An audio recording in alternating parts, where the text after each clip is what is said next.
हमारे कुछ वालिदैन अपने बच्चों के लिए ज़िंदगी मुश्किल करके दुनिया से जाते हैं। वो क्या गलती करते हैं? क्लियर नहीं करते कि किस बच्चे का क्या है। होता क्या है, माँ किसी बच्ची के घर गई, बेटा मेरे मरने के बाद सोना तूने ले लेना है। बाप ने किसी बच्चे को अकेले में कह दिया, बेटा ये मेरा इंतकाल हो ना, ये प्लॉट तेरा है।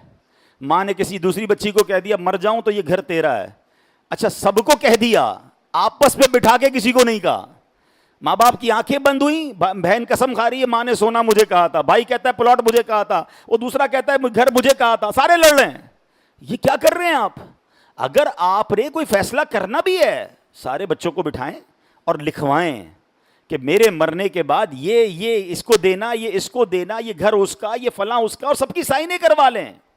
और फिर शरई तौर पे भी चेक करवाएं ना। आप कहीं अपनी वसीयत में किसी को महरूम तो नहीं कर रहे, किसी एक बच्चे को ज्यादा, किसी को कम, और जो शरीयत ने आपको इख्तियार ही नहीं दिया वो तो नहीं कर रहे।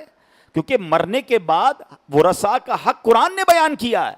आप एक हद तक वसीयत कर सकते हैं, सारे माल किसी को नहीं दे सकते। मैं एक इशारा दे रहा हूं उन तमाम माँ बाप को कि जो अपने बच्चों के मामलात, और ख़ास तौर पे जो मालदार फैमिलीज होती हैं, हमने बड़े बड़े अरबोपति करोड़पति माँ बाप की दुनिया से जाने के बाद उनके बच्चों को लड़ते हुए देखा, एक दूसरे के खून के प्यासे हो गए, आना जाना खत्म हो गया। ये क्या किया आपने?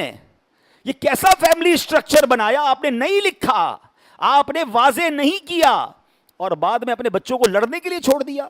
हालांकि सही बताऊं मैं, जिंदगी में अगर माँ बाप बच्चों को बिठा लें और एग्रीमेंट वगैरह कर लें, कोई बच्चा नहीं लड़ेगा। सब खुशी खुशी बात कर लेंगे ना, आपसे बात हो जाएगी, प्लस माइनस जो भी है डिस्कस होकर साइनें हो जाएंगी, बाद में आपका खानदान जुड़ा रहेगा। और याद रखिए, जिंदगी का ये टारगेट होना चाहिए मेरा और आपका कि मेरे मरने के बाद मेरे बच्चे जुड़े रहें। वो जुड़े रहेंगे तो मुझे इसाले सवाब करेंगे, आपस में ही लड़ते रहेंगे, माँ बाप को भी बुरा भला कहेंगे, कैसे अम्मा अब्बा थे ऐसा कर गए कि आज हम लड़ रहे हैं। क्या फायदा किया आपने? करोड़ों रुपए लाखों रुपए कमाए भी और बच्चों को लड़ने के लिए छोड़ दिया। नहीं। और आज पूरी दुनिया में आप जाएं, ये हमारे यही होता है, बाकी दुनिया में हर चीज, आप कुछ भी लें, आपको एक पहले पेपर आएगा, साइन करें, हैं? हर चीज पर आपसे साइन करवाया जाता है, भाई आपका हमारा ये एग्रीमेंट है, आपका ये तय है।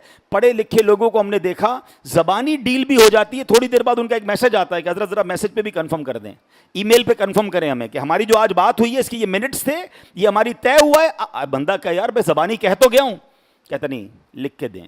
वो हमारी मेमनी का एक बड़ा प्यारा जुमला है, लिखियो वाचा है, जो लिखा होता है ना वो पढ़ा जाता है। तो लिखने की आदत, एग्रीमेंट की आदत, गवाहों की आदत डालें।